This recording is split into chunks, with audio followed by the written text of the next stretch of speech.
ഇരിക്കടോ. Ministry ലെവലിൽ തന്നെ വലിയ എതിർപ്പായിരുന്നു നിങ്ങളുടെ സസ്പെൻഷൻ പിൻവലിക്കുന്നതിന്. ഇനി ഒരു കാരണവശാലും നിങ്ങൾ 4 പേർക്കും സ്റ്റേഷൻ ഡ്യൂട്ടി കൊടുക്കില്ല എന്നുള്ള എൻ്റെ ഉറപ്പില്ല ഇപ്പോഴെങ്കിലും ഇത് പോസിബിൾ ആയത്. പക്ഷേ ഈ ലൗലി മാത്തൻ കേസ് ശരിക്കറിയാവുന്ന ഞാൻ ഇങ്ങനെ ഒരു ഉറപ്പ് കൊടുക്കണില്ല. അതിനുള്ള എൻ്റെ ധൈര്യം ഇതാണ്.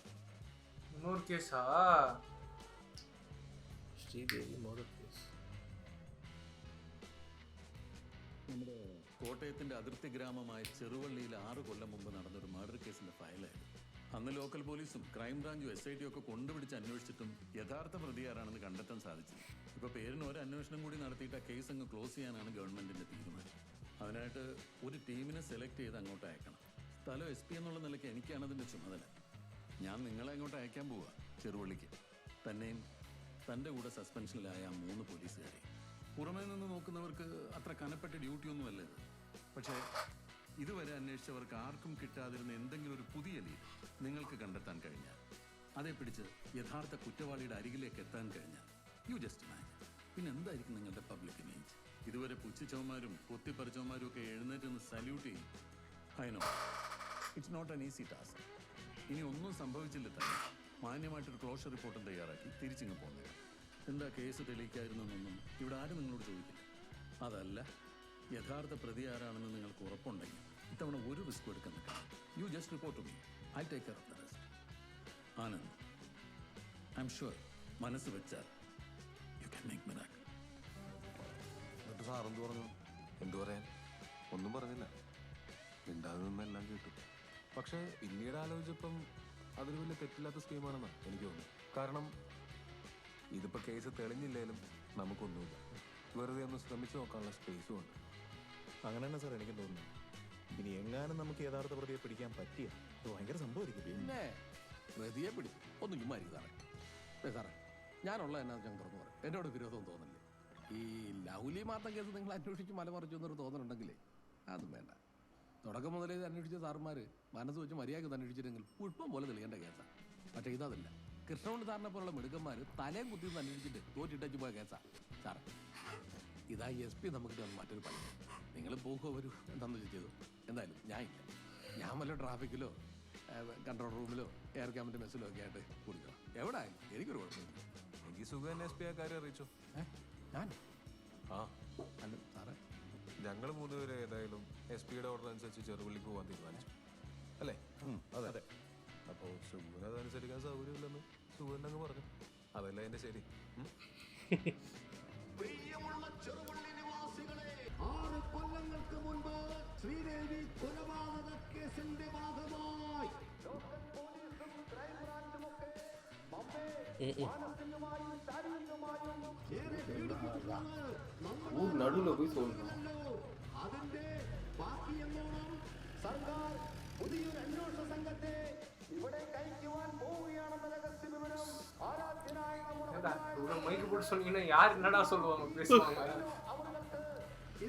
ரொம்ப டார்ச்சர் பண்ணிடுறேன். സർക്കാരിന്റെ ഈ കിരാത നീക്കത്തിനെതിരെ മുൻപത്തേതുപോലെല്ലാം കയ്യും കെട്ടി നോക്കിയിരിക്കുവാൻ പാടുള്ളതല്ല.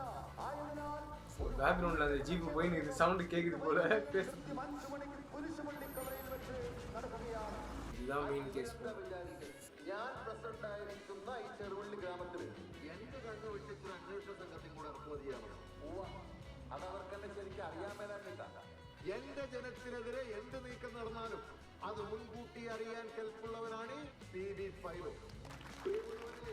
മുൻപ് ഇവിടെ നടന്ന അന്വേഷണങ്ങളുടെ പേരിൽ ശാരീരികമായോ മാനസികമായോ പീഡിപ്പിക്കപ്പെടാത്ത ഏതെങ്കിലും ഒരു ചെറുവള്ളിക്കാരനുണ്ടോ നമ്മുടെ ഈ നാട്ടിൽ? അന്ന് യഥാർത്ഥ കുറ്റവാളിയെ കണ്ടെത്തണമെന്നുള്ള ആഗ്രഹത്താണ് നാം അതെല്ലാം ശ്രമിച്ചു, സഹിച്ചു. എന്നിട്ട് കണ്ടെത്തിയോ? ഓലക്കുണ്ട്. ഡിബോ അത് ലാസ്റ്റ് അതെ നാട്ടുകാരിളകിക്ക് വന്ന വണ്ടിക്ക് തന്നെ പോകുന്നതായിരിക്കും ബുദ്ധി. ചുമ്മാരിടും. നിരപരാധിയായ ഒരു യുവ വൈദികനെ കൊലക്കുറ്റം ചാർത്തി അറസ്റ്റ് ചെയ്ത് അവസാനം ആ പാവത്തിന്റെ ട്രെയിനിന്റെ മുമ്പിലേക്ക് വലിച്ചെറിഞ്ഞ് കൊലപ്പെടുത്തിയ 4 നരാധവന്മാരാണ് ഈ അന്വേഷണ ഉദ്യോഗസ്ഥന്മാർ. ആയതിനാൽ നമ്മൾ ചെറുവള്ളിക്കാരുടെ സ്വകാര്യ ജീവിതത്തെ തകർക്കുന്ന ഏതൊരു നീക്കത്തെയും നാം ഒറ്റക്കെട്ടായി നിന്ന് ചെറുത്ത് തോൽപ്പിക്കണമെന്ന് ആഹ്വാനം ചെയ്തുകൊണ്ട് എന്റെ ചെറിയ വാക്കുകൾ ഞാൻ ഉപസംഹരിക്കും. അടുത്തതായി നാടകാചാര്യനും സംസ്ഥാന അവാർഡ് ജേതാവും സർവോപരി നമ്മൾ ചെറുവള്ളിക്കാരുടെ സ്വകാര്യ അഹങ്കാരവുമായ ശ്രീമാൻ സദാനന്ദനാശാനെ 2 വാക്ക് സംസാരിക്കുവാനായി ക്ഷണിച്ചുകൊള്ളൂ. പ്രിയമുള്ളവരെ, എതിർക്കപ്പെടേണ്ടത് എതിർക്കപ്പെടുക തന്നെ വേണം. അതിനി നാം അവലംബിക്കരുത്. കൊടും ക്രിമിനലുകളായിട്ടുള്ള ഒരു സംഘത്തെ അന്വേഷണം എന്ന പേരിൽ ഇവിടെ കഴിയുന്നത് നമുക്ക് പയ്യെ ഇവിടെ നീങ്ങിയല്ലോ. നാട്ടുകാർക്ക് സംശയം തോന്നിയ പ്രശ്നമാവും.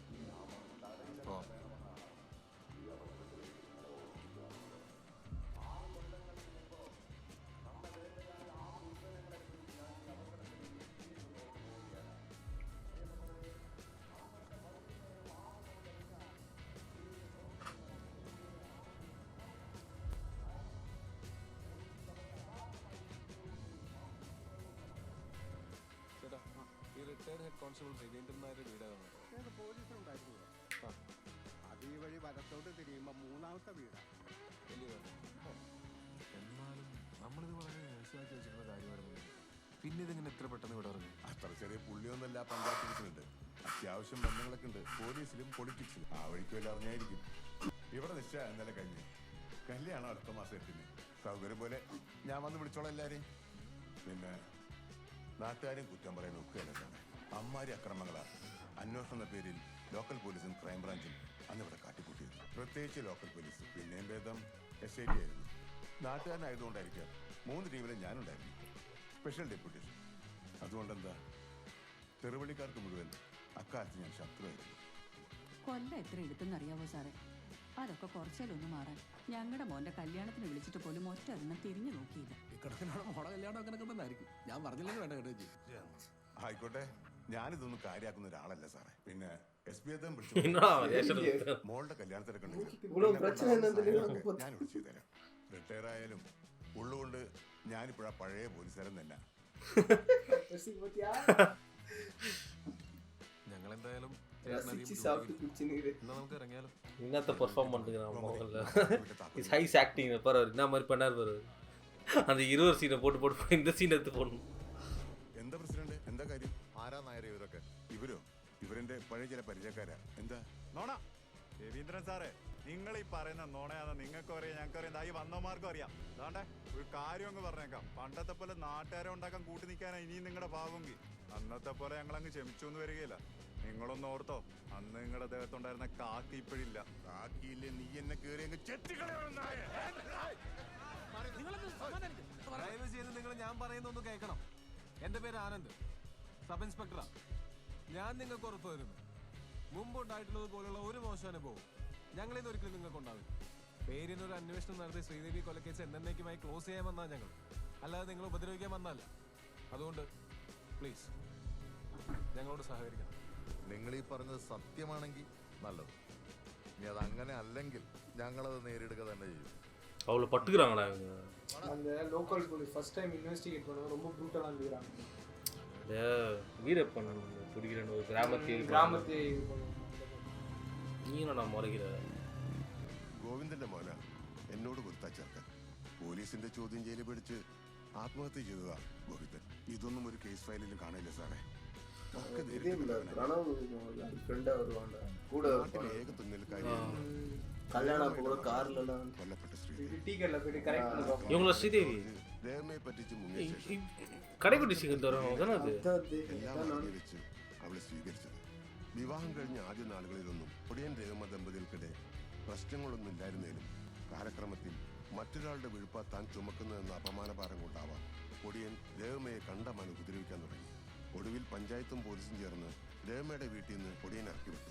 പിന്നീട് അങ്ങോട്ട് തനിക്കറിയാവുന്ന തുന്നൽ പണിയെടുത്ത് രേവമ വാശിയോടെ ജീവിച്ചു, മകളെ വളർത്തി. ഇപ്പൊ ഈ പൊടിയനോടൊന്ന് ഇവിടൊക്കെ തന്നെ ഉണ്ട്. ഈ കേസിൽ ക്രൈംബ്രാഞ്ചിന്റെ പ്രധാന സസ്പെക്ടുകളിൽ ഒരാളായിരുന്നു പൊടിയൻ. ശ്രീദേവി കൊല്ലപ്പെടുന്നതിന് 2 ദിവസം മുമ്പ് അയാൾ ആ വീട്ടിൽ കയറി ചെന്ന് അലമ്പുണ്ടാക്കിയിരുന്നു. അതുകൊണ്ടൊക്കെ തന്നെ മകളുടെ കൊലപാതകത്തിൽ രേവമയുടെ സംശയവും അയാളെയായിരുന്നു. ആ സൂക്ഷിച്ചവരെ അടുക്കള എവിടെ സാറേ? അതാ അത്യാവശ്യം വേണ്ട സാധനങ്ങളൊക്കെ ഞാൻ കരുതിയിട്ടുണ്ട്. ആയിക്കോട്ടെ. ചേട്ടായിരിക്കും, ഞങ്ങളൊന്ന് ഫ്രഷ് ആയിട്ട് വരാം. എന്നാ ചായ സാറേ. എന്നിട്ട് ചേട്ടാ ബാക്കി പറ. മനോരമയും മംഗളവും മനോരാജ്യവും ഒക്കെ മുടങ്ങാതെ വായിച്ചിരുന്ന അതിലെ കഥാപാത്രങ്ങളെ സ്വപ്നം കണ്ടുകൊണ്ടിരുന്ന പാവം നാടൻ പെൺകുട്ടിയായിരുന്നു ശ്രീദേവി.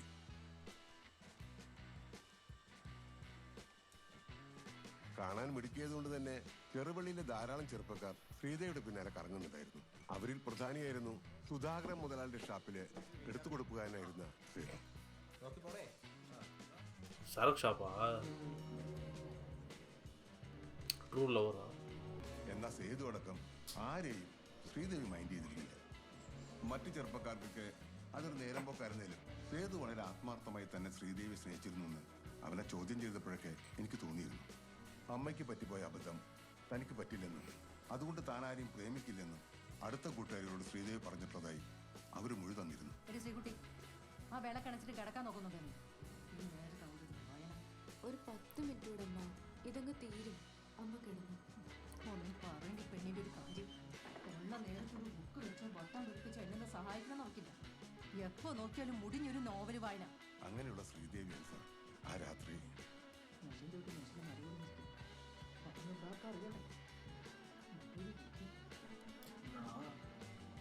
இதுக்கலாமா?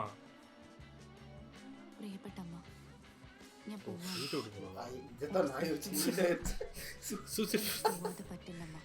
എന്നോട് ക്ഷമിക്കണം. എവിടെയായാലും ഞാൻ സുരക്ഷിതമായിരുന്നു എന്ന് അമ്മയുടെ ശ്രീകുട്ടി. എനിക്കന്ന് നൈറ്റ് ഡ്യൂട്ടി ആയിരുന്നു. പിറ്റേന്ന് കാലത്ത് ഡ്യൂട്ടി കഴിഞ്ഞാൽ വരുമ്പോൾ എന്നാടാ കേശവ? പറങ്ങോടുമ്പോഴുള്ള തോട്ടത്തില് ഒരു പെണ്ണിന്റെ ശവം കിടക്കുന്നെന്ന്. ശവമോ? ആരുടെ?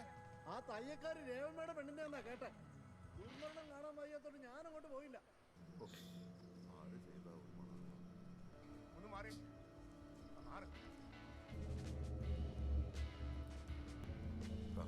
ആ മരത്തുമ്മ ചോരയുണ്ട്. സ്റ്റേഷൻ അറിയിച്ചേ? അറിയിച്ചു. ഇതിവിടെ കിടന്ന തന്നോട് ആരാ അതിൽ തൊടാൻ പറഞ്ഞ്? അവിടെ ഇടണോ? ഇടാൻ നമ്മുടെ മെമ്പർ പറഞ്ഞപ്പോഴാണ് ഞാൻ അറിയുന്നത്. എന്നാലും ഇങ്ങനൊരു കൊലപാതകം നമ്മുടെ നാട്ടിൽ ആരാണാവോ ചെയ്തത്? റബ്ബറും തോട്ടത്തിലൊരു കൊച്ചു മരിച്ചിറങ്ങണം എന്ന് പറഞ്ഞ് നമ്മളിങ്ങോട്ട് ഓടിക്കണം. നമുക്കറിയില്ലല്ലോ രേവമ്മയുടെ മോളാണ്. ഇവിടെ വന്നപ്പോഴല്ലേ. എന്താണേലും കുറച്ച് ദിവസത്തേക്ക് ഞങ്ങൾ പോലീസുകാർ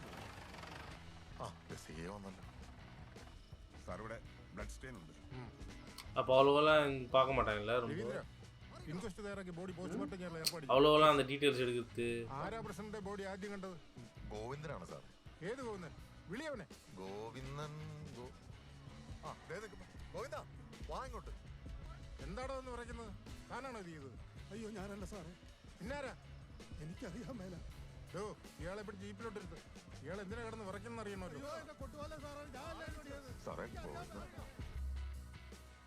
പിന്നീട് അങ്ങോട്ട് എങ്ങനെയായിരുന്നു CI ഇടിയം ബാബുരാജിന്റെ ഒരു അന്വേഷണ ശൈലി? എന്ത് ശൈലി സാർ? ആളുകളെ പിടിച്ചിരിച്ച കേസ് തെളിയുമെന്നായിരുന്നു അങ്ങേരുടെ ധാരണ. ആ പാവം ഗോവിന്ദനെ കൊണ്ടുപോയി കൊല്ലാക്കൊല ചെയ്തു. അത് തന്നെയാണ് അന്നും പിറ്റേന്നുമായി ഈ സേതു അടക്കം ശ്രീദേവിയുടെ പിന്നാലെ ഒരിക്കലും നടത്തിയിട്ടുള്ള 10ഓളം ചെറുപ്പക്കാരെ പിടിച്ചുകൊണ്ടുപോയി ഇടിച്ചു. അത് ചോദിക്കാൻ ചെന്ന പഞ്ചായത്ത് പ്രസിഡന്റും കിട്ടിയിടി. പിറ്റേന്ന് വൈകിട്ട് ശ്രീദേവിയുടെ പോസ്റ്റ്മോർട്ടം റിപ്പോർട്ട് വന്നു. കേസ് ഡയറി ഞാനത് വായിച്ചിരുന്നു. മരിക്കുമ്പോൾ ശ്രീദേവി 3 മാസം ഗർഭിണിയായിരുന്നു അല്ലേ? ആ സാർ, ആ വാർത്ത അക്ഷരാർത്ഥത്തിൽ ഈ നാടിനെ ഞെട്ടിച്ചു കളഞ്ഞു. ശ്രീദേവിക്ക് അങ്ങനെ ഒരു കാമുകനേ ഇല്ലെന്ന് അവരുടെ കൂട്ടുകാരികൾ തർപ്പിച്ചു പറഞ്ഞു. പിന്നീട് എങ്ങനെയായിരുന്നു പോലീസിന്റെ അന്വേഷണം മുന്നോട്ട് കഴിഞ്ഞത്? പിന്നീട് അങ്ങനെ അധികം മുന്നോട്ട് നീങ്ങേണ്ടി വന്നില്ല സാർ. അടുത്ത ദിവസം തന്നെ ശ്രീദേവി കൊലക്കേസ് ക്രൈംബ്രാഞ്ചിന് വിട്ടുകൊണ്ടുള്ള സർക്കാർ ഉത്തരവിറങ്ങി. ഇവിടെ TVയിലായിരുന്നു അവരുടെ ക്യാമ്പ്. ഇങ്ങനെയും ശ്രീദേവിയുടെ അജ്ഞാത കാമുകനെ കണ്ടെത്താനുള്ള കൊണ്ടുപിടിച്ച ശ്രമങ്ങളായിരുന്നു പിന്നീട് അങ്ങോട്ട്. പല വഴിക്കും നീങ്ങി, ഫലം കണ്ടില്ല. ഒടുക്കം അന്വേഷണത്തെ സഹായിക്കുന്ന എന്തെങ്കിലും വിവരം തരുന്നവർക്ക് 5000 രൂപ ഇനാം വരെ പ്രഖ്യാപിച്ചു. എന്നിട്ടും തടയുക. അങ്ങനെ ഇരിക്കുമ്പോഴാ ബോഡി ആദ്യം കണ്ട ഉത്സവപ്പുറമ്പ് ഗോവിന്ദനെന്ന് ചോദ്യം ചെയ്ത് കളയാമെന്ന് ക്രൈംബ്രാഞ്ചിന് തോന്നുന്നു. പിറ്റേന്ന് കാലത്ത് 10 മണിക്ക് ഹാജരാവാൻ ഞാനാ ചെന്ന് ഗോവിന്ദനോട് പറഞ്ഞു. പക്ഷേ ആ രാത്രി വീടിന് പുറകിലെ പറങ്കിമാവി കെട്ടിഞ്ഞാണ് ഗോവിന്ദൻ മരിച്ചു. അതോടെ ജനവിളക്കി. TVയിലോട്ട് പന്തംകുളത്തി പ്രകടനം, എൻ്റെ വീടിന് നേരെ കല്ലുകൾ, ആഭ്യന്തരമന്ത്രിക്ക് നിവേദനം. അങ്ങനെ ഒടുക്കം അന്വേഷണം അവസാനിപ്പിച്ച് ക്രൈംബ്രാഞ്ച് സംഘം സ്ഥലം വിട്ടു. പിന്നെ ഒരു 6-7 മാസം കൂടെ കഴിഞ്ഞ DYSP കൃഷ്ണനുണ്ണി സാറിന്റെ നേതൃത്വത്തിൽ സ്പെഷ്യൽ ഇൻവെസ്റ്റിഗേഷൻ ടീം വരുന്നത്. അവർക്ക് ഇവിടെ വേണ്ട സഹായങ്ങളൊക്കെ ചെയ്തു കൊടുക്കാൻ എന്നെയാ ചുമതലപ്പെടുത്തിയത്. സ്ഥാപിക്കാൻ ശ്രമിച്ച ചെറുപ്പക്കാരുടെ പുറകെ ആയിരുന്നല്ലോ ഇതുവരെയുള്ള അന്വേഷണം. എന്നാൽ നമ്മൾ ആ റൂട്ടൊന്ന് മാറ്റിപ്പിടിക്കും.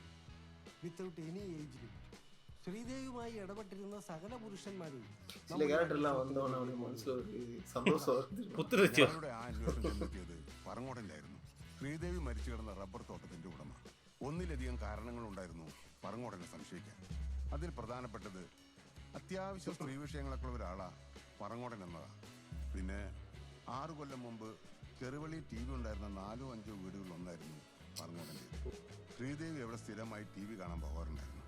സ്വന്തം തോട്ടത്തിലെ മരങ്ങൾ പറങ്ങോടൻ സ്വയമായിരുന്നു ടാപ്പ് ചെയ്തത്. എന്നാൽ ശ്രീദേവി കൊല്ലപ്പെട്ട ദിവസം പറങ്ങോടൻ ടാപ്പിങ്ങിന് ഇറങ്ങിയിരുന്നേ ഗോവിന്ദന് പകരം പറങ്ങോടനാകുമായിരുന്നു ശ്രീദേവിയുടെ ബോഡി ആദ്യം കാണേണ്ടയാണ്. അതിനെക്കുറിച്ച് അയാളോട് ചോദിച്ചില്ലേ? ചോദിച്ചായിരുന്നു. പിറ്റേന്ന് കറുകച്ചാലൊരു കല്യാണം ഉണ്ടായിരുന്നു സാർ, ഭാര്യയുടെ ചേട്ടത്തിയുടെ മോടെ. പുലർച്ചെ തന്നെ പോണായിരുന്നു അങ്ങോട്ട്, അതുകൊണ്ടാണ് വെട്ടാതിരുന്നത്. എന്നിട്ട് പോയോ കല്യാണത്തിന്? ഇല്ല സാറേ, പോയില്ല. ഇങ്ങനൊരു ദുരന്ത വാർത്ത അറിഞ്ഞേച്ച് പിന്നെങ്ങനെ സാറേ കല്യാണം കൂടാൻ പറ്റില്ല. എന്നിട്ട് പറങ്ങോടൻ എപ്പോഴാ ശ്രീദേവിയുടെ ബോഡി ഉണ്ട്? വിവരം അറിഞ്ഞ അന്ന് രാവിലെ തന്നെ ഞാൻ പോയി കണ്ടായിരുന്നു സാർ. കള്ളോ സാറേ, രാവിലെ മുതൽ ആ ക്രൈം സീനിലുണ്ടായിരുന്ന ഒരാളാ ഞാൻ. തന്നെ ഞാൻ എവിടെയും കണ്ടിട്ടില്ലല്ലോ പറങ്ങോടാ. ഇല്ല സാറേ, സാറ് വരുന്നതിന് മുമ്പേ തന്നെ ഞാൻ കണ്ടേച്ച് കയറി പോയായിരുന്നു. താനെന്നാ ബോഡി കാണാൻ തോട്ടത്തിൽ വന്നതേ ഇല്ലെന്ന് ഞാൻ തെളിയിക്കാം. അങ്ങനെ തെളിഞ്ഞ പിന്നെ സ്വൈവി കുറ്റമങ്ങ് ഏറ്റോണം പറ്റുമോ? ഇല്ല സാർ, ഞാൻ ആ കൊച്ചിൻ്റെ ശവം കാണാൻ പോയിട്ടേ ഇല്ല.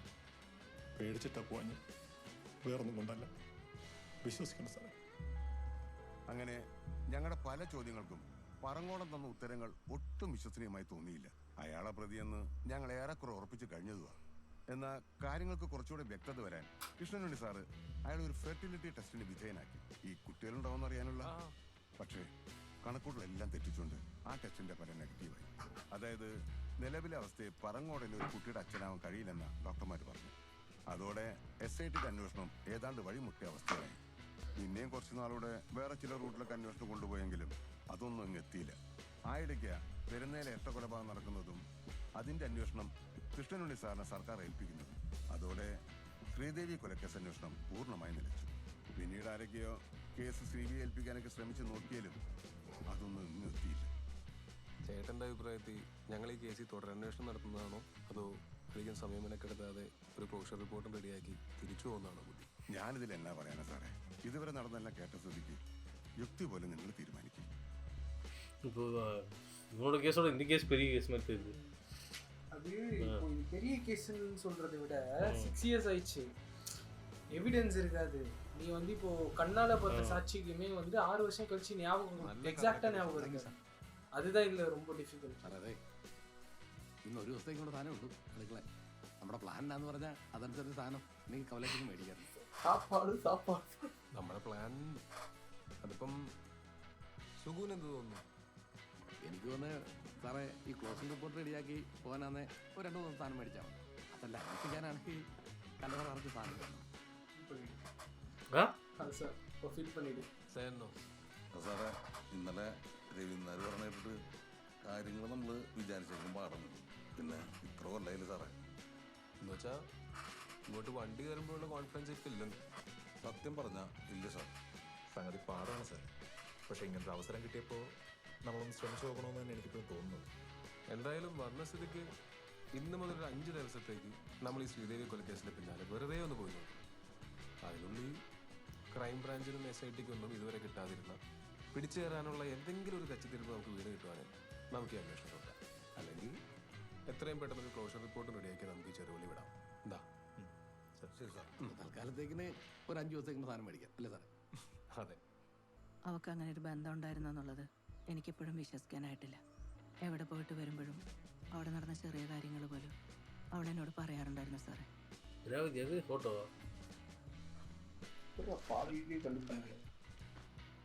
ഞങ്ങളിതൊക്കെ ഒന്ന് കൊണ്ടുപോകാം.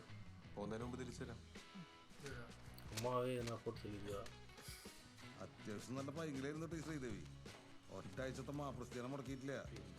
ആ പ്രായത്തിലുള്ള പെൺകുട്ടികളൊക്കെ മാപ്രസിദ്ധിക്കൊന്നും അല്ലാതെ മൂലധനമാണോ വായിക്കേണ്ടത് സാറേ? ശരി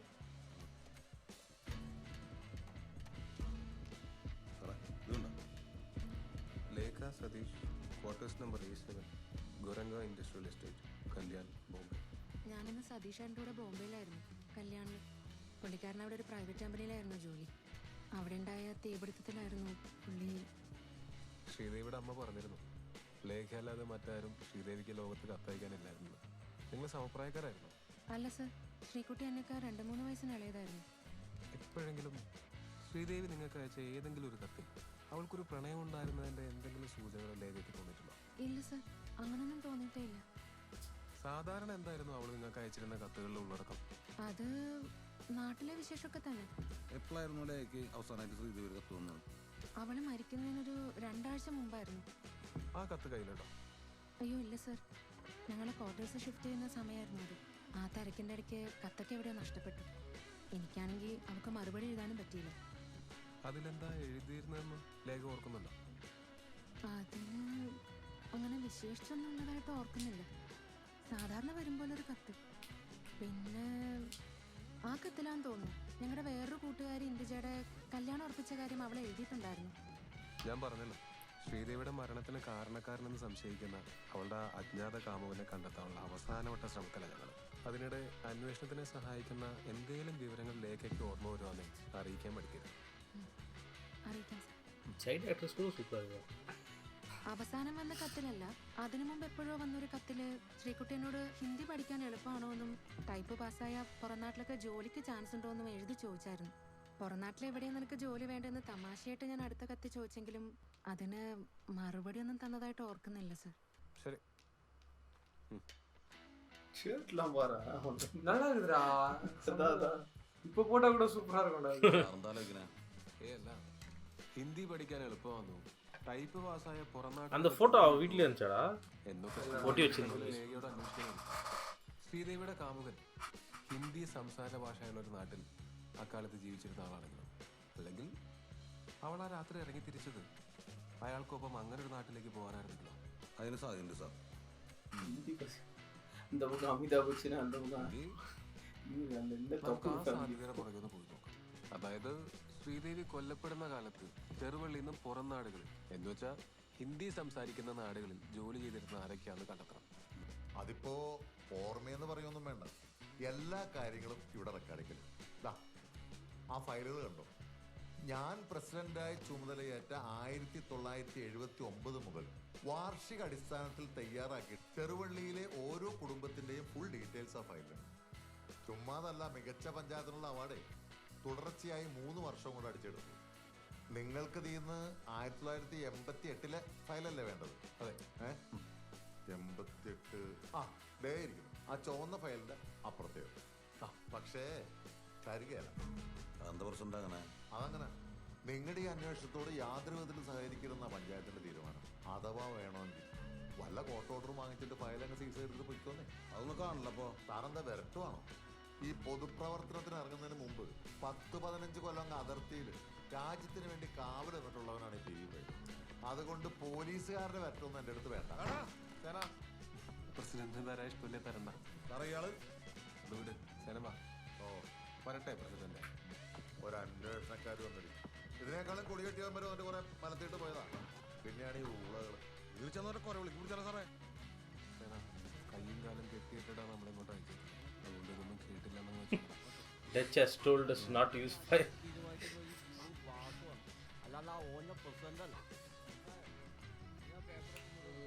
സഹകരിക്കൂലെന്ന് പറയാൻ വേണ്ടി അയാൾ അമേരിക്കൻ പ്രസിഡന്റും അല്ലല്ലോ. വെറും ഇപ്പൊ പഞ്ചായത്ത് പ്രസിഡന്റ് അല്ലേ? ആ പഞ്ചായത്ത് ഭരിക്കുന്നത് ആരാ? ഈ ഞാനാ അല്ലേ? ഓർമ്മല്ലേ? നിങ്ങൾക്ക് ഏത് വയലാ വേണ്ടതെന്ന് വെച്ചാൽ ഈ എന്നോട് പറഞ്ഞാൽ മതി. അത് ഞാൻ ഈ ഇറച്ചിങ്ങനെ കൊണ്ടുവച്ച് സന്തോഷം. 2 ദിവസം സമയം തന്നാ മതി. മീൻകറി പുല്ലൻ. ഏത് പുല്ലനാന്നല്ലേ? എനിക്കൊരു പുല്ലുമില്ല. ഇയാളെ കൊണ്ടുപോലും നടക്കും. ചിലപ്പോൾ നടന്നേക്കാം. വലിയ പ്രതീക്ഷയൊന്നും വേണ്ട. ഒരു എരണം കെട്ട കേസായിരുന്നു എനിക്കത്. അതുകൊണ്ട് നിങ്ങൾക്കങ്ങനെ ആവണമെന്നില്ല. ഞാൻ എൻ്റെ അനുഭവം പറഞ്ഞതേ ഉള്ളൂ. എനിക്ക് അന്വേഷിച്ച് തെളിയിക്കാൻ കഴിയാതെ പോയ 4-5 കേസുകളിൽ ഒന്നാണത്. ഞങ്ങളുടെ അന്വേഷണത്തിലും അങ്ങനെ കാര്യമായിട്ടുള്ള ഡെവലപ്മെന്റ്സ് ഒന്നും ഉണ്ടായിട്ടില്ല സാർ.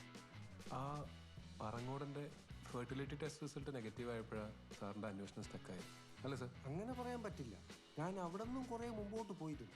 ആ പെൺകുട്ടിയുടെ കാമുകൻ ചെറുവള്ളിക്ക് വെളിയിൽ ജോലി ചെയ്തിരുന്ന ഒരാളാണെന്നും അവൾ അയാൾക്ക് നിരന്തരം കത്തുകൾ അയക്കാറുണ്ടായിരുന്നു എന്നതിനും ചില സൂചനകൾ എനിക്ക് കിട്ടിയിരുന്നു. അത് വെച്ച് ഞാൻ അവിടുത്തെ പോസ്റ്റ്മാനെ ഒന്ന് ഡീറ്റെയിൽ ആയിട്ട് ഇൻട്രോഗേറ്റ് ചെയ്യാൻ തീരുമാനിച്ചതുമാണ്. അപ്പോഴാണ് അറിഞ്ഞത് ആ പെൺകുട്ടി മരിച്ചു കുറച്ച് ദിവസം കഴിഞ്ഞപ്പോൾ ഈ പോസ്റ്റ്മാന് ഒരു മേജർ ആക്സിഡൻറ്റിൽ പെട്ടെന്നും അയാൾ കോമയിലായി. ശരിക്കും അവിടെ വെച്ചാണ് എൻ്റെ അന്വേഷണം വഴിമുട്ടിയത്. ആ ആക്സിഡന്റും ഈ കേസും തമ്മിൽ എന്തെങ്കിലും ബന്ധമുള്ളതായിട്ട് സാറിന് തോന്നിയിട്ടുണ്ടോ? അങ്ങനെ എനിക്ക് തോന്നിയിട്ടില്ല. നിങ്ങളാ പോസ്റ്റ്മാനെ ഒന്ന് കാണാൻ ശ്രമിക്കൂ. ചന്ദ്രൻ എന്ന മറ്റാണ് അയാളുടെ പേര്. കൊല്ലം ഇത്രയായില്ലേ, ചിലപ്പോൾ അയാൾ ആ ഘട്ടമൊക്കെ റീകൂപ്പ് ചെയ്തിട്ടുണ്ടാവും. എന്നിട്ടാ പോസ്റ്റ്മാനെ കിട്ടിയോ? ഇല്ലെന്നേ, പുള്ളിക്കാരൻ ജീവിച്ചിരിപ്പുണ്ടോ ഇല്ലയെന്ന് ഇവിടെ ആർക്കും അറിയില്ല. കല്യാണം കഴിച്ചില്ലായിരുന്നു. അതുകൊണ്ട് ആക്സിഡന്റ് നടന്ന് കുറച്ച് ദിവസം കഴിഞ്ഞ് സഹോദരി വന്ന് പുള്ളിക്കാരൻ അവരെ നാട്ടിൽ കൊണ്ടുപോയി. അല്ലെങ്കിലും ഈ കോമയെ കിടക്കുന്നവരാരും പിന്നെ അരി തീർന്നു. സാറ് പറഞ്ഞ 5ാമത്തെ ദിവസം ഇന്നാ എങ്ങനെ കളി മുന്നോട്ട് പോകുമോ? സാറ് ആനന്ദ് സാറിനോട് ചോദിച്ചു. ആണോ? അരി തീർന്നു പറ. അപ്പൊ സാറ് പറയുമല്ലോ ഇനി വാങ്ങിക്കണോ വേണ്ടായോ. സുഖം കാര്യം ഒരു 3 ദിവസത്തേക്ക് കൂടെ ഒന്ന് വാങ്ങിച്ചു. ആയിക്കോട്ടെ. പഞ്ചായത്തിൽ നിന്ന് ആ പ്യൂൺ എടുത്തു തരാന്ന് പറഞ്ഞ ഫയൽ കിട്ടും. പിന്നെ പോസ്റ്റ്മാൻ്റെ ഡീറ്റെയിൽസ് അത് പറയാം. അതൊന്നും നടന്നില്ലേ നമുക്ക് ഈ കേസ് വിടാം. അല്ലാത്ത എനിക്ക് കാശ് വേണ്ടേ? പിന്നെ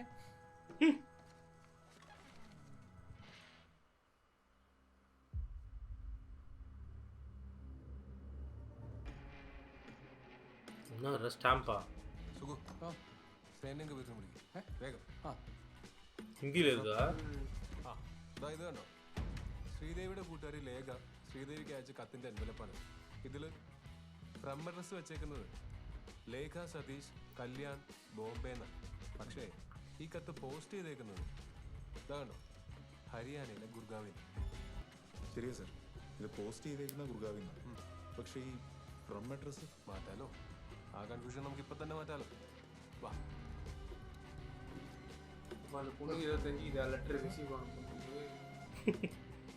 ഇല്ല സർ, ഇത് ഞാൻ അയച്ച കത്തല്ല. പിന്നെ ഈ ഹാൻഡ് റൈറ്റിംഗും എൻ്റെ അല്ല. ഇംഗ്ലണ്ടിലാണ് ഞാൻ ശ്രീദേവിക്ക് കത്തയക്കാറുണ്ടായിരുന്നത്. ഇതുപോലെ കവറിൽ അയച്ചിട്ടേ ഇല്ല. ഈ ഹാൻഡ് റൈറ്റിംഗ് ആരുടെയാണെന്ന് എന്തെങ്കിലും ഐഡിയ ഉണ്ടോ? ഇല്ല സർ, അതെനിക്കറിയില്ല. എനിക്കിന്ന് എന്തായാലും പഞ്ചായത്തിൽ നിന്ന് ആ ഫയൽ കിട്ടിയിരിക്കണം. അതിൽ മാറ്റം ഉണ്ടാകും. ഇല്ല സാർ, വൈകിട്ട് പുഴക്കര കാണാൻ ആ പിയൂൺ പറഞ്ഞേക്കണേ. അയാൾ ആ ഫയലും കൊണ്ടായിരിക്കും പറഞ്ഞേ. ഓക്കെ സാറേ വരുന്നുണ്ട്. എൻ്റെ പൊന്ന് സാറുമാരെ, നിങ്ങൾ എന്നോട് ക്ഷമിക്കണം. നമ്മളെക്കാൾ വലിയ പുള്ളി ആ പ്രസിഡന്റ് നാറി. നമ്മൾ മനസ്സിൽ കാണുന്ന ആ പുള്ളി മാനത്ത് കാണുന്നത് അജാതി. സാധനം കിട്ടിയില്ലേ? ഇല്ലെന്നേ, ഇന്ന് അയാൾ ഓഫീസിൽ വന്നില്ല. ആ തക്കം നോക്കി ഞാൻ അയാളുടെ റൂമിൽ കയറി ഫയൽ വെക്കും. ഇപ്പൊ സാധനം അവിടെ കാണാനില്ല. അന്വേഷിച്ചപ്പോ കളി അറിഞ്ഞത്. അയാൾ ഇന്നലെ അതെല്ലാം കൂടിയിട്ട് അയാളെ വീട്ടിൽ കൊണ്ടുപോയിട്ടുള്ളൂ. ഇനി എന്നെ കൊണ്ട് ഒന്നും ചെയ്യാൻ പറ്റില്ല. നിങ്ങൾ എന്നോട് ക്ഷമിക്കണം. പറ്റിച്ചല്ല സാറേ, ഞാൻ പറഞ്ഞ സത്യ. എന്നെ ഒന്നും ചെയ്തു.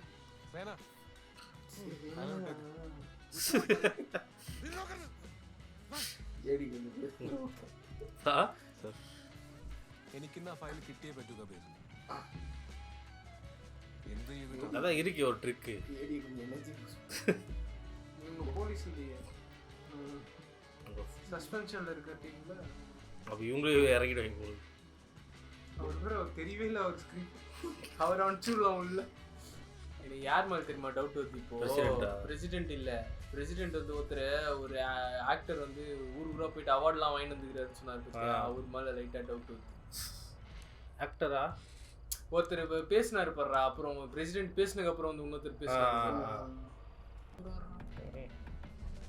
அமுச்சு விட்ருவாங்க அவ்வளோதான். ഓ സാറായിരുന്നു. അപ്പൊ കുറുന്തോട്ടിക്ക് തന്നെയായിരുന്നു വാല്യോ. ശരിയാക്കി തരാം, ഇപ്പൊ ശരിയാക്കി തരാം. ഞാൻ ഈ ഫയൽ എവിടെ ഉണ്ടെന്ന് പറഞ്ഞവന്മാരെ രാത്രി എനിക്ക് ഉറക്കൂല എന്നുള്ള കാര്യം പറഞ്ഞിട്ടില്ല അല്ലേ? ഇതിനു മുമ്പ് ഇവിടെ വന്ന് കയറിയിട്ടുള്ള കള്ളന്മാരെ ഞാനിതുപോലെ പൊക്കിയിട്ടുള്ള കേട്ടോ. സ്റ്റേഷനിലേക്ക് ഒരു വിളി വന്ന അന്ന് മുതൽ ഞാൻ നീ എന്നാടാന്ന് നാട്ടുകാരോട് ഞങ്ങളെ കുറിച്ച് മയക്കി കൂടെ വിളിച്ചു പോയത്. നിരപരാധിയായ യുവ വൈദികനെ ട്രെയിനിന് മുന്നിലെറിഞ്ഞു കൊന്ന നാരാധമന്മാരാ ഞങ്ങൾ ഇല്ലയോ? നീ ഇതെങ്ങാനും പുറത്തും മിണ്ടിയ നിന്നെ തീർത്തേറ്റ ഞാൻ അവിടെ പോട്ടു പറയോടാ. എന്റെ 2 മക്കളാണ് സത്യം, ഞാൻ പറയില്ല. ഈ ഫയൽ ഞാൻ എടുക്കുക. പോകുന്നതിന് മുമ്പ് തിരിച്ചു തരാം. வெறும் வாய்வு தான் போடுது. ஒரு எத்து കബീർ സേന എന്നാ സാറേ? ഇത് കണ്ടോ, ക്രമ നമ്പർ 13, വാർഡ് 6, വീട്ട് നമ്പർ 364. ഗൃഹനാഥൻ സദാനന്ദൻ ചെറുവള്ളി, ഭാര്യ പരേതയായ ഇന്ദിര, മകൾ വിദ്യ വിവാഹിത, കുമരകത്ത് ഭർത്തൃഗൃഹത്തിൽ താമസം. മകൻ വിഷ്ണു അവിവാഹിതൻ, തൊഴിൽ എഞ്ചിനീയർ, ഹരിയാനയിലെ ഗുർഗാവിൽ സ്വകാര്യ കമ്പനിയിൽ. ഓർമ്മയില്ലേ ഈ സദാനന്ദൻ ചെറുവള്ളി? അന്നാ പ്രതിഷേധ യോഗത്തിൽ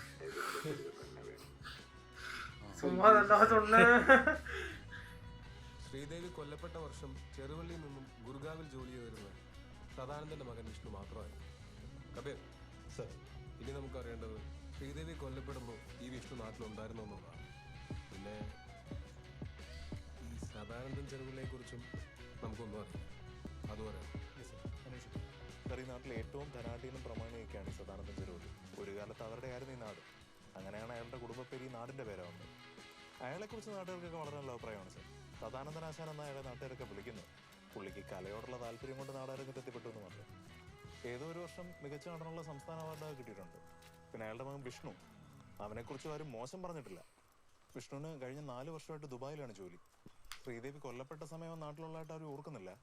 പക്ഷെ എല്ലാ കൊല്ലവും ചെറുവള്ളിക്കാവിലെ പടയണി ഉത്സവത്തിന് മുടങ്ങാൻ നാട്ടിലുണ്ടാവും. എന്നാണ് ഉത്സവം നടക്കാറ്? സാർ, മകരത്തിൽ അശ്വതി ക്ലൈമാക്സാ എന്ന് പറയുമ്പോൾ ഫെബ്രുവരി മാസം. ആ സാർ, ഫെബ്രുവരി ഒരു 2ാമത്തെ ആഴ്ചയായിട്ട് വരും.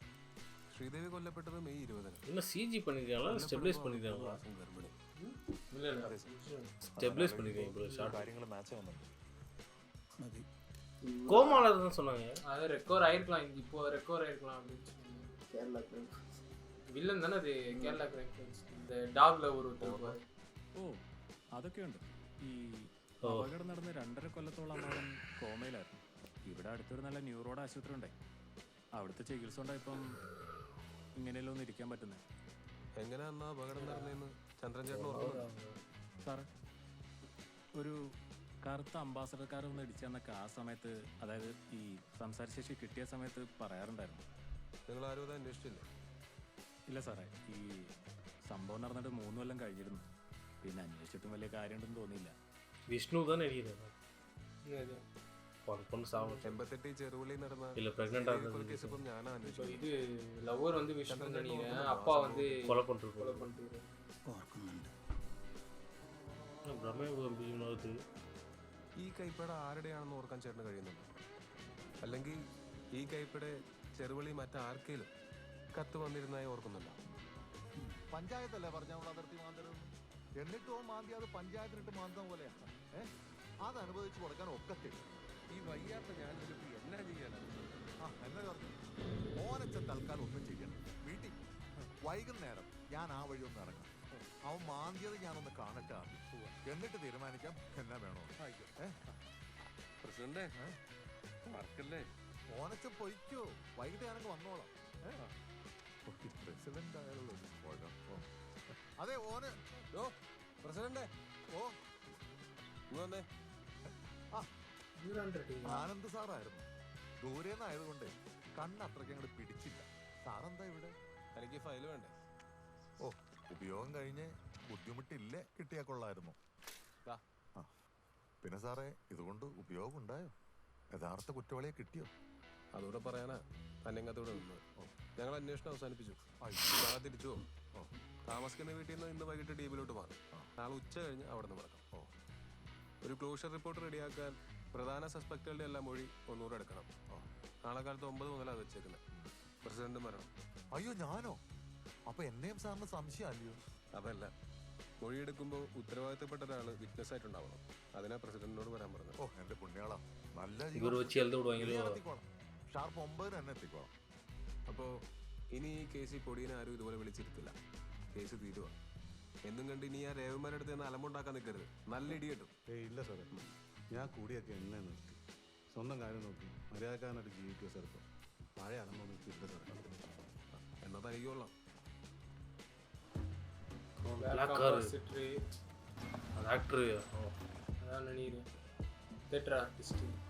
ஏதோ படத்தை பார்த்துருக்கேன். டப்புன்னு ஒரு திலகன் மாதிரி താനൊക്കെ ഇവിടെ ഉണ്ടായിട്ട് എന്നാ കോപ്പടി നടക്കുന്നത്? ഞാനെന്താ ചേട്ടാ ഉമാരെ എന്നെ ഇങ്ങോട്ട് വിളിച്ചു വരുത്തിയിരിക്കുന്നത്? അന്ന് എന്നോട് ഞാൻ പറഞ്ഞല്ലേ, വല്ല മന്ത്രിമാരെ വിളിച്ചു പറഞ്ഞമാരെ ഇവിടുന്ന് കെട്ടിക്കാവുന്നത്. ഇന്നും കൂടെ ആശാന ക്ഷമിക്കും. ഓ ഇവിടെ ഉണ്ടായിരുന്നു പഴയപോലെ താനായിരിക്കും എല്ലാത്തിനും ഒത്താശ അല്ലേ? എന്റെ പൊന്നാശാന എന്നെ തെറ്റിദ്ധരിക്കും. മോടെ കല്യാണത്തിനൊക്കെ ഓടി നടക്കുന്നത് ഞാനെങ്ങനെ ഒത്താശ ചെയ്യാനാ? ഇതിപ്പം ഇവരിന്ന് പോവാന്ന് പറഞ്ഞുകൊണ്ട് ഞാനിങ്ങോട്ടൊന്ന് കയറിയെന്നല്ലേ ഉള്ളൂ. ആശാന അതിപ്പം ഞാനങ്ങനെ പറയാനാ? പ്രസിഡന്റ്, എനിക്കിന്നൊരു 6 മണിക്ക് തൃശ്ശൂർ അക്കാദമി കളിയുള്ളതാ. അതുകൊണ്ട് ഇവിടെ കാത്തു നിൽക്കാനൊന്നും പറ്റിയില്ല. രവീന്ദ്രൻ ചേട്ടാ, അടുത്ത ആശാനങ്ങ് വിളിച്ചോ. ഇനി അതിന്റെ പേരിലൊരു ബുക്കാറ് വേണ്ട. இன்னும் பெருப்படம் உண்டு. சேனா டேப் ரிகார்டில் வச்சுருக்காரு. ரெக்கார்டிங்கா பார்க்க முடியல. ரெக்காർഡിങ്ങാ? ആശാനെ, കേസ് അന്വേഷണമൊക്കെ അവസാനിപ്പിച്ച് ഞങ്ങൾ ഇന്നങ്ങ് തിരിച്ചു പോവാം. സന്തോഷം. തോറ്റാ മടക്കം. പക്ഷേ അങ്ങനെ മൊത്തത്തിൽ തോറ്റെന്ന് പറയാനും പറ്റുകയില്ല. കാരണം കൊല ചെയ്തവനെ പറ്റി ഞങ്ങൾക്ക് ചിലതെല്ലാം അറിയാം ആശാനെ. എന്തറിയാന്ന്? അതോ, ഞങ്ങളടക്കം കരുതിയിരുന്ന പോലെ കൊല ചെയ്തവൻ ഒരു ചെറുപ്പക്കാരനായിരുന്നില്ല. അയാൾക്ക് പ്രായം 60 കഴിഞ്ഞിരിക്കുന്നു. അയാൾ ജീവിതത്തിൽ കുറേയെല്ലാം നേടിയിട്ടുള്ളവനും നഷ്ടപ്പെടാൻ ഏറെ ഉള്ളവനുമാണ്. അയാൾക്കൊരു മകനുണ്ട്. അവനായിരുന്നു കൊല്ലപ്പെട്ട ആ പാവം പെൺകുട്ടിയുടെ കാമുകൻ. അത് അയാൾക്കും അറിയായിരുന്നു. ഞങ്ങൾ അവനോടൊന്ന് സംസാരിച്ചിരുന്നു. ചെറുപ്പം തൊട്ട് എനിക്കറിയായിരുന്നു ശ്രീദേവിയെ. ഇഷ്ടവുമായിരുന്നു. പക്ഷേ വീട്ടിലറിയുമോ എന്ന് പേടിയുണ്ടായിരുന്നുകൊണ്ട് അന്നൊന്നും മറ്റുള്ളവരെ പോലെ അവളുടെ പുറകെ നടക്കാൻ പോയിട്ടില്ല. ശ്രീദേവി കൊല്ലപ്പെടുന്നതിന് ഏതാണ്ട് 1 കൊല്ലം മുമ്പ് പഞ്ചായത്തിന്റെ ആഭിമുഖ്യത്തിൽ യുവാക്കളെ സംഘടിപ്പിച്ച് ചെറുവള്ളിയിലൊരു ശുചിത്വ യജ്ഞം നടന്നായിരുന്നു. 2 ദിവസം നീണ്ടുനിന്ന ആ സമ്പൂർണ്ണ ശുചിത്വ യജ്ഞത്തിൽ ഞാനും ശ്രീദേവിയും അടക്കം ചെറുവള്ളിയിലെ ഒരുവിധപ്പെട്ട ചെറുപ്പക്കാരെല്ലാം പങ്കെടുത്തിരുന്നു. അവിടെ വെച്ചായിരുന്നു ഞങ്ങളുടെ ബന്ധത്തിന്റെ തുടക്കം. ക്രമേണ ആ ബന്ധം വല്ലാതെ വളർന്നു. പക്ഷേ പരസ്പരം ഒരുമിച്ച് ജീവിക്കണമെങ്കിൽ എനിക്കൊരു ജോലി കിട്ടി സ്വന്തം കാലിൽ നിൽക്കുന്നവരെയും ഈ ബന്ധം മറ്റാരും അറിയാൻ പാടില്ലെന്ന് തിരിച്ചറിവ് ഞങ്ങൾക്കുണ്ടായിരുന്നു. അങ്ങനെയാണ് കേരളത്തിന് വെളിയിൽ എവിടേക്കെങ്കിലും ഒരു ജോലിക്ക് ഞാൻ ട്രൈ ചെയ്തത്. അധികം വൈകാതെ ഡൽഹിയിലെ ഒരു കൺസ്ട്രക്ഷൻ കമ്പനിയിൽ എനിക്ക് ജോലി കിട്ടി. കത്തുകളായിരുന്നു പിന്നീടുള്ള എൻ്റെയും ശ്രീദേവിയുടെയും മീഡിയ. മാസത്തിൽ 1-2 കത്തുകൾ. ഏതാണ്ട് 8 മാസങ്ങൾക്ക് ശേഷം ചെറുവള്ളിക്കാവിലെ ഉത്സവത്തിനാണ് ഞാൻ പിന്നീട് നാട്ടിലെത്തിയത്.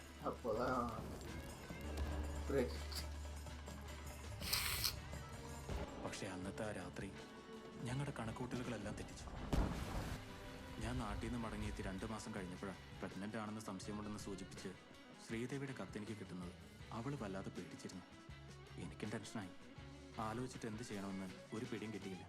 എല്ലാ കാര്യങ്ങളും എനിക്ക് എൻ്റെ റൂംമേറ്റായിരുന്ന ലാലിനോട് തുറന്ന് പറയേണ്ടി വന്നു. അവനാണ് ഇനി എത്രയും വേഗം ഞാൻ ശ്രീദേവിയെ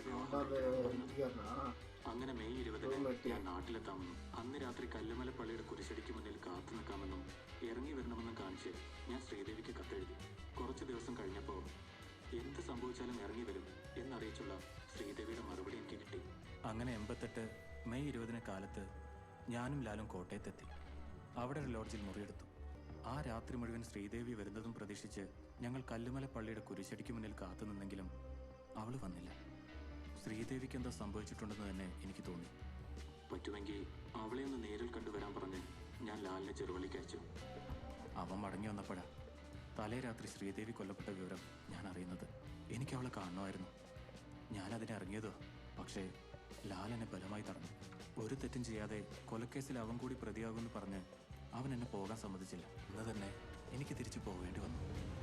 നാട്ടിൽ അന്വേഷണ സംഘങ്ങൾ ശ്രീദേവിയുടെ അജ്ഞാത കാമുകനെ തേടി അലയുമ്പോൾ സ്വന്തം ജീവിതമെന്ന സ്വാർത്ഥതയുടെ പേരിലും സുഹൃത്തിന് കൊടുത്തുപോയ ഉറപ്പിന്റെ പേരിലും ഞാൻ ഇതുവരെ ആരോടൊന്നും മിണ്ടിയില്ല.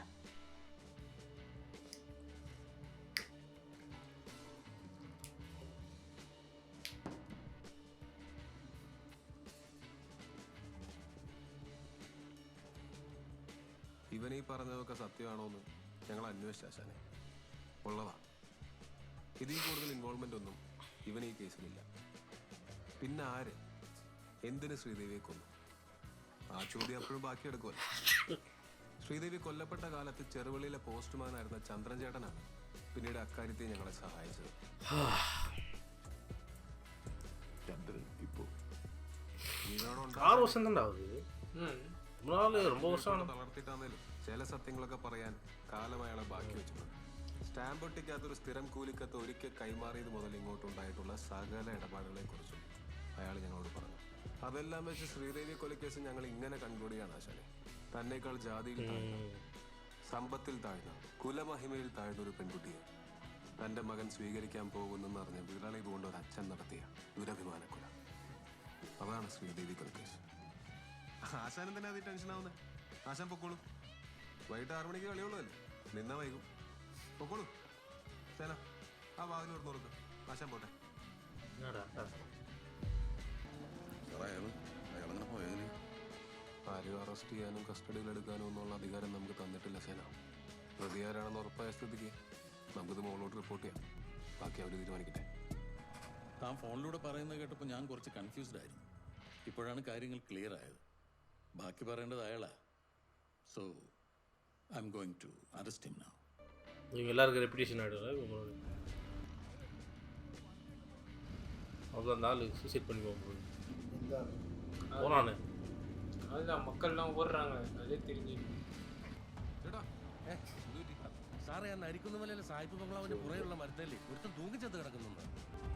டொவினேடு கேஸ் எல்லாமே இப்படி ஆகிடுதுடா. ஒழுங்கா ரூம்லயே வச்சிருந்துருக்கலாம். அவர் தான் அரெஸ்ட் பண்ற பவர் இல்லடா. இல்ல அப்படியே பேச்சு கொடுத்துட்டே இந்த இவரு வர வரைக்கும். டேய் இவங்களே பஸ் புடிச்சா அவ்வளவு தூரம் எவ்வளவு நேரம் பேச்சு கொடுப்ப? அவதானா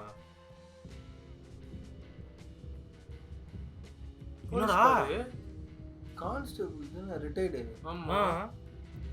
ബഹുമാനപ്പെട്ട SP അദ്ദേഹത്തിന് ഒരിക്കലും പ്രതീക്ഷിക്കാത്ത സംഭവിച്ചതിലുള്ള അന്താളിപ്പോടെയാണ് അങ്ങീ കത്ത് വായിക്കുന്നതെന്നറിയാം.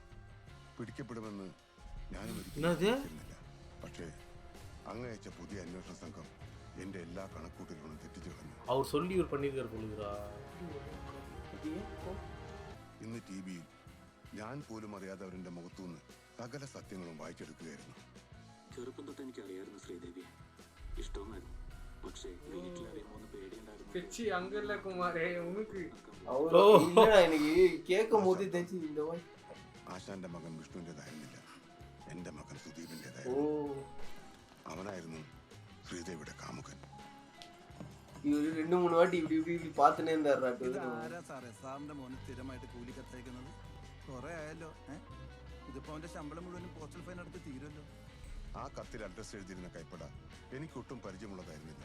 എന്റെ മോൾ അയക്കുന്നതെന്നും സ്റ്റാമ്പ് ഒട്ടിച്ച് നാളത്തെ പോസ്റ്റ് വിട്ടേക്കാമെന്നും പറഞ്ഞ് തന്ത്രപൂർവ്വം ഞാൻ ആ കത്ത് ചന്ദ്രനിൽ നിന്ന് കൈപ്പറ്റി.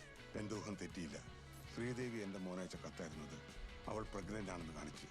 അവരുടെ ആ ബന്ധം എനിക്കൊരിക്കലും ഉൾക്കൊള്ളാനാവുമായിരുന്നില്ല. പക്ഷേ ഇക്കാര്യത്തിലുള്ള എൻ്റെ മകന്റെ നിലപാട് കൂടി എനിക്കറിയണമായിരുന്നു. അതുകൊണ്ട് ഞാൻ ആ കത്ത് സ്റ്റാമ്പ് ഒട്ടിച്ച് പിറ്റേന്ന് തന്നെ പോസ്റ്റ് ചെയ്തു. എന്നിട്ട് പോസ്റ്റ്മാൻ ചന്ദ്രനെ ഒരിക്കൽ കൂടി കണ്ടു. ഞങ്ങള് 20 കൊല്ലം മുമ്പ് നമ്മുടെ 60,000 രൂപ അടിച്ചോണ്ട് മുങ്ങിയ ആ കുറിക്കമ്പനിക്കാരൻ ജോർജിനെ ഓർക്കുന്നുണ്ടോ ചന്ദ്രൻ? ഓർമ്മയുണ്ടോന്ന്? 60,200 എന്റെ അല്ലേ? എന്നാ അവനിപ്പം ദില്ലിയിലുണ്ടെന്നൊരു സൂചന കിട്ടിയിരുന്നു പോലീസിന്. പക്ഷെ വിലാസ് അറിയില്ല. കള്ളപ്പേരിൽ അവനിവിടെ അവന്റെ മോക്ക് ഇടയ്ക്കിടയ്ക്ക് കത്തയക്കാറുണ്ട് പോലും. മോളെന്ന് പറയുമ്പോൾ അറിയാലോ, ആ തയ്യക്കാരി രേവമ്മയുടെ പെണ്ണ്. ചന്ദ്രൻ ഞങ്ങൾക്ക് എന്താ ചെയ്യേണ്ടെന്ന് വെച്ചാൽ അവക്ക് വരുന്ന കത്തുകളെല്ലാം രഹസ്യമായി ചന്ദ്രൻ എന്നെ ഏൽപ്പിക്കണം. ചെക്ക് ചെയ്തിട്ട് അന്ന് വൈകിട്ട് എന്ത് നിയമവിരുദ്ധ? കേസ് അന്വേഷണത്തിൽ പോലീസിനെ സഹായിക്കുന്നത് ഒരിക്കലും നിയമവിരുദ്ധാകുകയില്ല. സഹായിക്കാതിരുന്നാലേ നിയമവിരുദ്ധം. മനസ്സിലായോ? ഒരു മാസത്തിനിടെ എന്റെ മകൻ ശ്രീദേവിക്ക് അയച്ച 2 കത്തുകൾ ചന്ദ്രൻ എനിക്ക് കൈമാറി. ചൂണ്ടിക്കാണിക്കാൻ ഒരു തന്ത പോലുമില്ലാത്ത പെണ്ണിനെ വിളിച്ചിറക്കി കൊണ്ടുപോകാൻ മെയ് 20 അവൻ വരുമെന്നും ഒരുങ്ങിയിരിക്കണമെന്നുമായിരുന്നു ആ കത്തുകളിൽ എഴുതിയിരുന്നത്. ഞാനും ഒരുങ്ങി തന്നെയിരുന്നു ആ ദിവസത്തിനായി.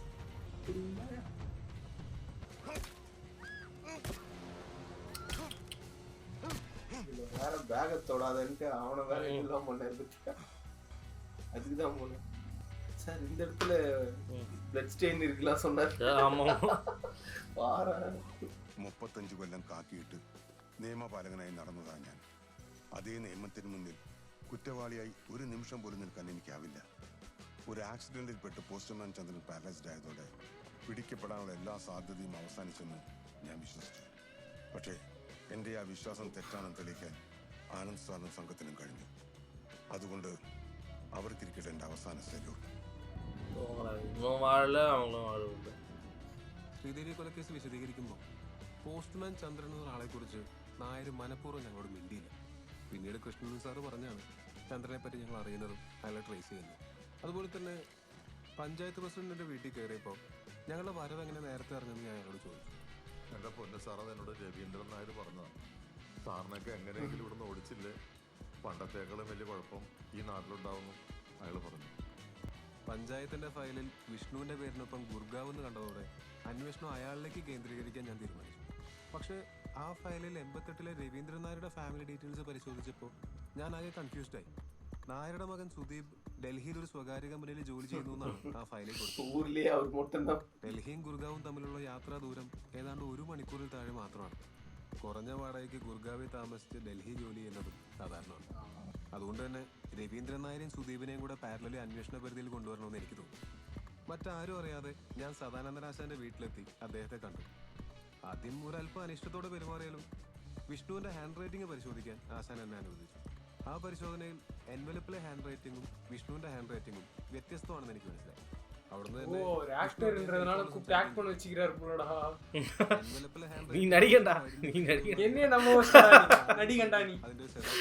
യാത്രക്കാരന്റെ കൈവശം ഞാൻ വിഷ്ണുവിന് കൊടുത്തു.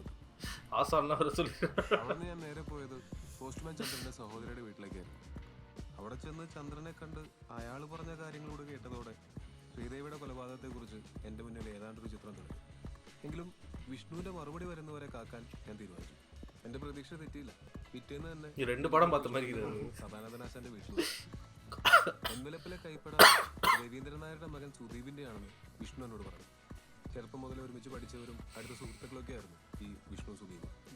ഡ്രാഫ്റ്റ്മാൻ ഡിപ്ലോമ കോഴ്സ് കഴിഞ്ഞ് ജോലിയൊന്നും ആവാതിരുന്ന സുദീപിന് വിഷ്ണു ആണ് അയാൾ ജോലി ചെയ്തിരുന്ന കമ്പനിയിൽ ഡൽഹി ഓഫീസിൽ ജോലി.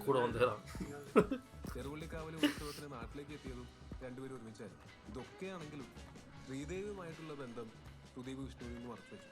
അബദ്ധത്തിലെങ്കിലും വിഷ്ണുവിൽ നിന്ന് നാട്ടിലാരെങ്കിലും അറിയുമെന്നുള്ള പേടി കൊണ്ടായിരുന്നു. എൻവലപ്പ് കിട്ടിയതും വിഷ്ണു സുദീപിനെ വിളിച്ച് ഈ കാര്യങ്ങളെല്ലാം ചോദിച്ചു. അവൻ ഇതൊന്നും നിഷേധിച്ചില്ലെന്ന് മാത്രമല്ല, എന്നോടെല്ലാം തുറന്നു പറയാൻ ഒരുക്കമാണെന്ന് അവൻ വിഷ്ണുവിനെ അറിയിക്കുകയും ചെയ്തു. അന്ന് വൈകുന്നേരം ഞാൻ സുദീപുമായിട്ട് സംസാരിച്ചു. അവൻ എല്ലാ കാര്യങ്ങളും വിശദമായി പറഞ്ഞു. അതോടെ രവീന്ദ്രൻ നായർ മാത്രമായി ഞങ്ങളുടെ മുന്നിലുള്ള ടാർഗറ്റ്.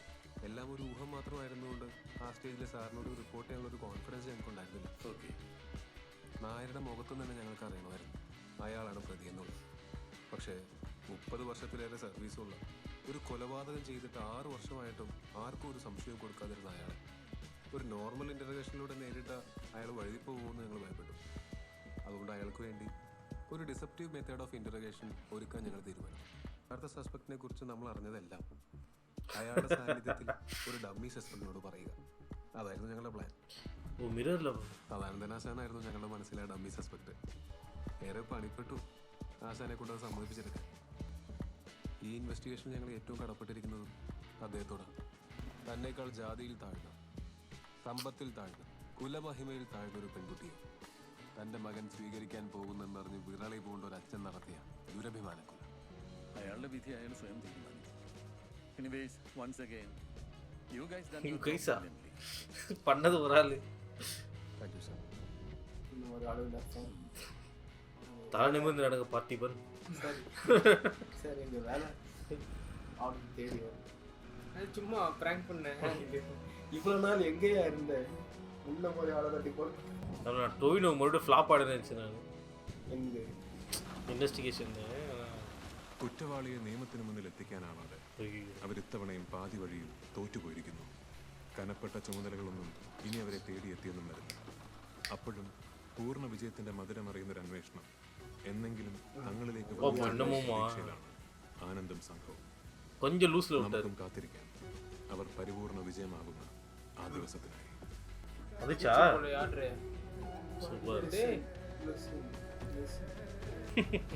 ஓகே ஒரு ஃப்ரேம்ல முடிச்சா நைஸ். அடுத்த கேஸ் போடுது. புஷ்பவனம் குப்புசாமி மாதிரி இருக்கிறாரு. புஷ்பவனம் குப்புசாமி ஏஆர் கேம்ப் போயிட்டாரு. சீனா கட்டிய மூச்சிடலாமே. சந்தோஷ் நாராயணனியா வந்து கட்சி நேரத்துல இவ்வளவு வலி வலிக்கிறாரு. வைக்க போறாங்க. இவ்வளவு தூங்கிட்டு பாஸ் நான் வாசிங்க.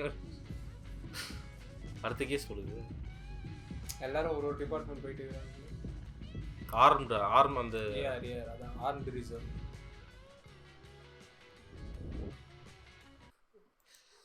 ஸோ அன்வர்ஷிப்பிங் கண்டது பார்ட் 1 பார்ட் 2 2 படம் பார்த்தோம். நான் கூட அந்த ஃபர்ஸ்ட் மர்டர்ல இருந்து அதே திருப்பி ரீஓபன் ஆகும், அதுல இருந்து ஏதோ ஒரு அது நினைச்சேன். அவரோட ஒரு இன்வெஸ்டிகேஷன் ஸ்கில்ல காமிக்கிறதுக்கு தான் அவனுக்கு. பட் இது வந்து போலீஸ் கேசஸ் இப்படிதான், அவங்க எவ்வளோ விஷயத்த பாக்குறாங்க. அதுல ஒரு 2 மர்டர்ஸை டொவினோட டீம் இது பண்ணுது. பட் அவங்க கிட்ட வரைக்கும் போயிட்டாங்க, எல்லாத்தையும் முடிச்சிட்டாங்க. பட் அவங்க இன்னும் விக்டரி டேஸ்ட் பண்ணலன்ற ஒரு இது வந்து எனக்கு தெரிஞ்சு அந்த மாதிரி போலீஸ் இல்ல, அவங்க இதுவே வந்து டொவினோ சஸ்பென்ஷன்ல இல்லாம இருந்தா அங்கேயே புடிச்சிட்டு இருப்பாங்க. இதுல முடிச்சிட்டு இது பண்ணாங்க, அந்த ஆசானை வந்து பேசினா அங்கேயே புடிச்சிட்டு இருப்பாங்க. 2 கேஸ்லயும் பாத்தீங்கன்னா அன்எக்ஸ்பெக்டட் தான். அவங்க அக்காவே இன்வால்வ் ஆயிட்டா. ஃபர்ஸ்ட் கேஸ்ல அந்த ஃபாதர் யார் சிரிச்சாங்கிறதுக்கு டவுட்டா இருக்கு அந்த கார்ல போகும்போது. எனக்கு ஃபர்ஸ்ட் கேஸ்ல என்னன்னா அந்த அக்காவுக்கு வந்து ஒரு ரிமோர்ஸே கொஞ்சம் கூட இல்லடா அதுக்கு. அதுதான் என்ன, எனக்கு ஓகே ஃபைன் உங்களுக்கு இருக்குது, அதெல்லாம் ஃபைன் தான். பட் ஆனா நீ பேசிருக்கலாம் இல்லங்க, நாங்க அந்த பையன் வந்து எனக்கு தெரிஞ்சு நெக்ஸ்ட் ஃபாதருக்கு வந்து இது பண்ணிட்டு இருக்கான்னு நினைக்கிறேன். ஆமா ஆமா அதான் சொன்னாங்க. அதனால வந்து சரி ஓகே ப்ராப்ளமா இருக்கு, நான் ஒத்துக்கிறேன். பட் அதுக்குன்னு வந்து பேசிருக்கலாம் இல்லம்மா, உனக்கு ஃபாதரா இருக்கணும்னா எவ்வளவு பியூரா இருக்கணும்னு தெரியும், உன்னால இருக்க முடியல. அப்ப எதுக்கு ஃபாதர் நார்மல் லைஃப் வாழ வேண்டியதானே, என்ன இப்போ யாரு அங்க கம்பெனிலாம் ஆனா ஊர்காரனுங்க இருந்தாங்க அவனுக்கு பண்றது ரெண்டுத்துலயுமே வந்து ஊர்காரங்க தான். இதுல இவரு எக்ஸ்போர்ட் பண்ணவேலடா இந்த கான்செப்ட் கூடவே கதையெல்லாம் சொல்லி அந்த லுங்கி அந்த ஹேங்கிங் ஷாட் என்னடா இவ்வளவு நேரம் ஸ்லோவா போறேன் மூஞ்சி காட்ட ஐயோ என்னடா இது சமட்டு. என்னன்னா நான் தான் ஒரு 10-15 நிமிஷம் முன்னாடி சொல்லிட்டேன் அந்த ஆசான் மேல லைட்டா டவுட். ஆனா ஆசான் இல்லாம என்னையே நம்ப வச்சிட்டீங்களா நீங்க. ஆசான் செம்ம கெத்து பண்ணார்ல. எனக்கு ஆசான் கிட்ட சொல்லியிருப்பேன் உங்களுக்கு இந்த மாதிரி ஒருத்தர் வந்து பண்ணாங்கன்னா எப்படி ஆக்ட் பண்ணுவான்னு சொல்லியிருப்பாங்க உங்களுக்கு. ஸோ இவரோட ஆக்டிங்கும் அவரோட இதுவும் வந்து பார்த்துரு. ஏன்னா அந்த வெளில போகிற ஷாட் வந்து 2 பேருமே பார்த்து 2 பேருமே ஒரே மாதிரியான அந்த ஒரு பாடி லாங்குவேஜ் தான் போனாங்க. இப்போ ஒன்று யோசிது சித்திக்கு முன்னாடி ஒருத்தர் கேஸ் பார்த்துருந்தாரு, இந்த கேஸ் நீங்க பாருங்க அப்படின்னு கொடுத்தாருல, முன்னாடி பார்த்துருந்தாரு அவர் யோசிச்சு கண்டுபிடிச்சிட்டேன் நானு. அது சித்திக்கு ஐயோ நம்ம இவன்ட்டு கொடுத்துருக்கோம். அவர் சித்திக்கு நீங்க ஃபோன்ல சொன்னது எனக்கு புரியல, அதான் தான் நேரில் வந்துட்டேன் இப்போ சொல்ல. ஆனா படம் எனக்கு வந்து டொவின் ஆக்டிங் தான் செம்மையா இருந்துச்சு. ஒரு மாதிரி ஆக்ட் பண்ணாத மாதிரியே இருந்துச்சு, ஆனா வந்து ஒரு சூப்பரான ஆக்டிங் பண்ணியிருந்தாரு இதுல.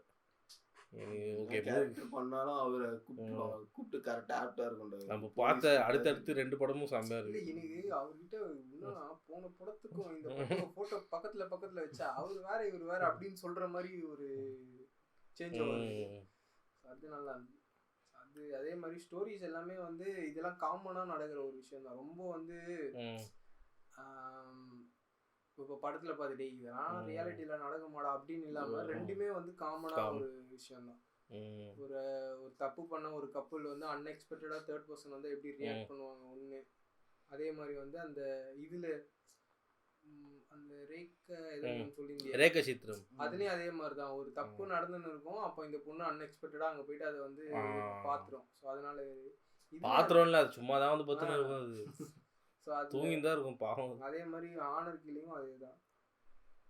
ஆனா அது சொன்ன விதம் நல்லா இருந்துச்சு படத்தோட. ஆனர் கில்லிங்ன்றது எக்ஸ்பெக்ட் பண்ணாத ஒரு பர்சன் பண்றது தான் வந்து இவ பாரு பையனும் வாழல இவனும் செத்து போட்டான், என்னத்துக்கு தான் அதெல்லாம் பிடிச்சி தொங்கணும் தெரியல. ஒன்றும் நைஸ் மூவி நல்லா இருந்துச்சு, கொஞ்சம் எக்ஸ்டெண்டடாக இருந்துச்சு. ஏன்னா செகண்ட் ஹாஃப்ல நிறைய பேசியிருந்தாங்க, அதுதான் கொஞ்சம் பேச்சு டயர்ட் ஆயிடுச்சு. எனக்கு ஐ ரொம்ப டயர்ட் ஆயிடுச்சு.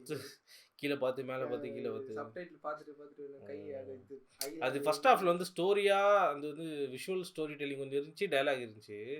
செகண்ட் ஹாஃப் ஃபுல்லாக பேசுகிற மாதிரியே எடுத்துட்டாங்களா, அது ஏன்னா இல்லை விஷுவல் காட்ட முடியாது. ஏன்னா கரண்ட் டைமில் நடக்கல. ஏன்னா இவர் இன்வெஸ்டிகேஷன், ஏன்னா இவரோட பெர்ஸ்பெக்டிவ் வந்து ஒரு பேப்பரில் படிக்கிறது மட்டும்தான். அவர் நேராக நடந்தது அதில் வந்து அப்படி கிடையாது, நடந்து ஒரு 24 ஹவர்ஸில் பார்த்ததுனால எல்லாத்தையும் விஷுவலாக காட்டினாங்க. இப்போ அந்த லுங்கி எடுத்துட்டு போனாங்களா, அவர் விட்டுருப்பாங்களா? விட்டுட்டு இருப்பாங்க பாவண்டா. ஆனால் என்னன்னா வந்து அது அந்த போலீஸ் இதில் அதுதான் மேட்ரு. இப்போ வந்து யாரையும் தப்பு சொல்ல, டொவினோ வந்து ஒரு பெர்ஸ்பெக்டிவ்ல போறார். இன்வெஸ்டிகேஷனை வந்து மூவ் பண்ணுறாரு, ஒரு இதில் மூவ் பண்ணுறாரு. ஆனால் டப்புன்னு அவங்க மேலே அதிகாரி வந்து சொல்கிறாங்க, டே அவங்க ரிச்சுவல்ஸ்லாம் முடிச்சதுக்கப்புறம் கன்ஃபார்மாக போயிட்டு அவனுக்கு ரோட்டில் உட்காருவானுங்க, பிரச்சனை ஆகும். இவனுங்க பிரச்சனை ஆகிட்டு அவனுங்க ரிட்டர்ன் பிரச்சனை. அவர் வந்து என்னென்ன அங்கே வந்து ஒரு கலவரம் நடக்காமல் இருக்கிறதுக்கு அந்த மேலே இருக்க 2 போலீஸ் பண்ணுறாங்க. ஆனால் அவங்களும் ஒரு ரிலீஜன் பேஸில் தான் பண்ணுறாங்கன்னு வச்சுக்கேன். ஆனால் அதை அவங்க ரிலீஜன் பேஸாக பண்ணாமல் நான் போலீஸாக வந்து ஃபுல்லாக கரெக்டாக வந்து இப்போ டொவினோ மாதிரி நான் போயிட்டு மானஸ்டரியில் அச்சு வச்சுட்டு போவேன்னு வச்சு கன்ஃபார்மாக ஒரு ரைட் ஒன்று நடந்திருக்கும். ஸோ அவங்க சைடும் தப்பு சொல்ல முடியாது. டொவினோ வந்து நேர்மையாக இருக்கணும்னு நினைக்கிறாரு. ஆனால் வேலையின்மை தான் இதெல்லாம் பிரச்சனை. வேலை இருந்துச்சுன்னா அவன் வேலையை பார்த்துருப்பான், போலீஸ் அவங்க வேலையை பார்த்து. ஏன்னா அந்த கோர்ட் சீன்லாம் ரொம்ப இதான் வெளிமுங்கா போடுது. அந்த கோர்ட் சீன்லாம் என்ன பொறுத்த வரைக்கும் வெளிமுங்கா கோர்ட் சீன்லாம் உங்களோட கம்யூனிட்டில இருந்து ஒருத்தன் தப்பு பண்ணிட்டான், அது நீ தான் வந்து அவனை அடிச்சு கேட்டுருக்கணுமே. அந்த கோர்ட்ல வந்து அவன் இறங்கும் போது ஒருத்தன் வந்து செருப்பு கைட்டு அடிச்சுன்னு வச்சுக்கேன், அந்த சீனே எலிவேஷன் வேற. நீ வந்து தப்பு பண்ணிட்டான்னு தெரிஞ்சும் வந்து உன் கம்யூனிட்டிக்கு வந்து நீ சப்போர்ட் பண்ணனா தென் மண்டையில என்ன வச்சிருக்குன்னு எனக்கு தெரியல. ஃபாதரோட வேலை நினைக்கிறேன். செகண்ட் இதுல அந்த பொண்ணு வந்து எங்க அம்மா இவ்வளவு கஷ்டப்படுறாங்க, நான் எதுவுமே எதுவும் லவ்லாம் பண்ண மாட்டேன்னு சொல்லிட்டு எப்படி அதுல ஃபாலோ ஆனா? அது வந்து லோன்லியா இருக்கால அம்மாவை வந்து அம்மாவோட இது வந்து சர்வைவல். உண்மையா ஒரு தடவை பக்கத்துல இருந்தா பாவம். ரேசிஸ்ட் கருப்பா இருக்கிறதுனால அவனை லவ் பண்ணலைங்க. எப்ப மனதான் அவனும் பண்ணான், அவனும் ஸ்டாக்கிங் தான் பண்ணான். what the hell என்னமோ. ஸோ ஓகே, ஸோ வந்து அன்வேஷிப்பின் கண்டதும் லாங் அவைட்டட் மூவி பார்த்தாச்சு, நல்லா இருந்துச்சு. ஸோ நல்லா இருந்துச்சு. ஸோ அடுத்து இன்னொரு நல்ல டொவினோ மூவியில் சந்திக்கலாம். அண்ட் அந்த சரி பரத் signing off.